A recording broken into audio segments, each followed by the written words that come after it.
नमस्कार छात्रों, मेरे YouTube चैनल पर आपका हार्दिक स्वागत है। आज के इस वीडियो में हम कक्षा 12 की अनिवार्य हिंदी की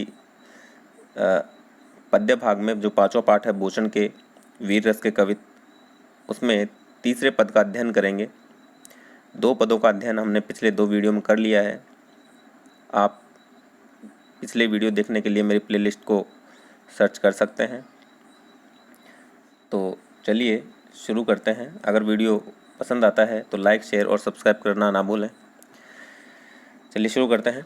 तेरे ही बुझानी पर भूतल को भार, कहिबे को शेषनाग दिगनाग हिमाचल है। तेरो अवतार जग पोषण भरनहार, कछु कर तार को न तामधि अमल है। साहित्य ने सरजा समथ शिवराज, कवि भूषण कहत जीव तेरो ही सफल है। तेरो कर बाल करे मलिच्छन को काल, बिन काज होत काल बदनाम धरातल है। यहाँ पर कवि ने वर्णन किया है कि पृथ्वी का भार वहन करना और संसार का भरण पोषण वास्तव में शिवाजी ही करते हैं। शेषनाग, दिग्गज और हिमालय पर्वत और ईश्वर का तो केवल नाम ही है। भुजानी, भुजानी का अर्थ है भुजाओं पर।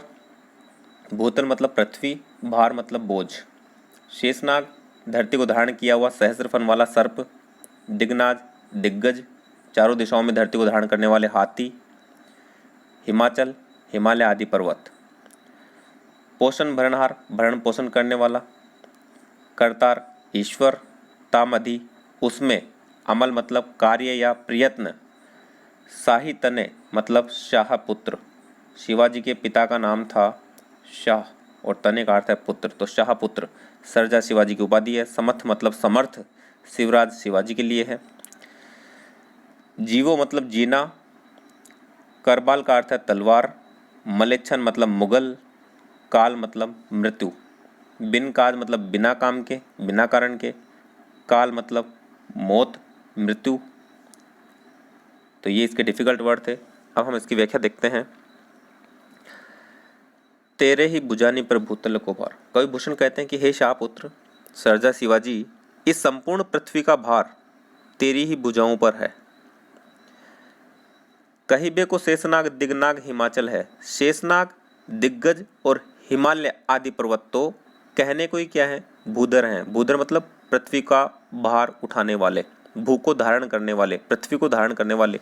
ये तो सिर्फ नाम के भूधर कहलाते हैं, बाकी संपूर्ण पृथ्वी का जो भार है वो तो तेरी भुजाओं पर ही है। तेरो अवतार जग पोषण भरनार। हे शिवाजी, तुम्हारा जो अवतार हुआ है, तुम्हारा जो जन्म हुआ है, वो इस जगत के भरण पोषण के लिए ही हुआ है।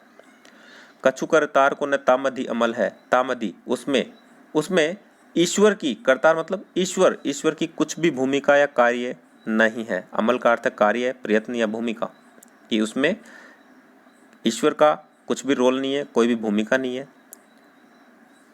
तेरा अवतार ही हुआ है इस संसार के भरण पोषण के लिए।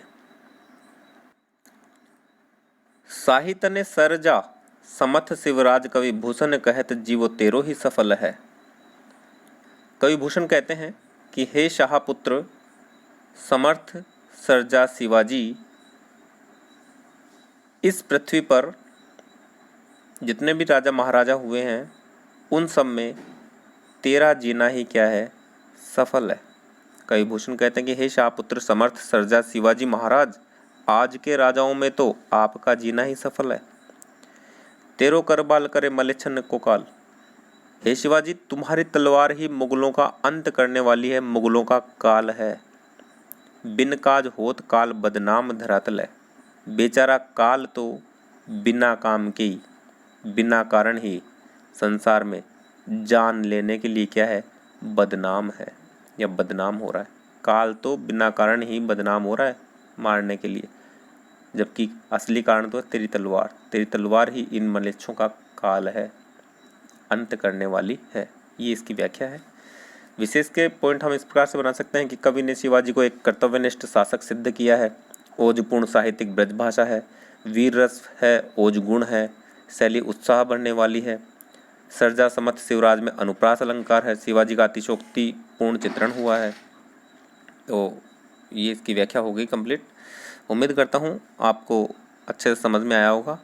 मिलते हैं अगले पद में, अगले वीडियो में। तब तक के लिए धन्यवाद। जय हिंद, जय भारत।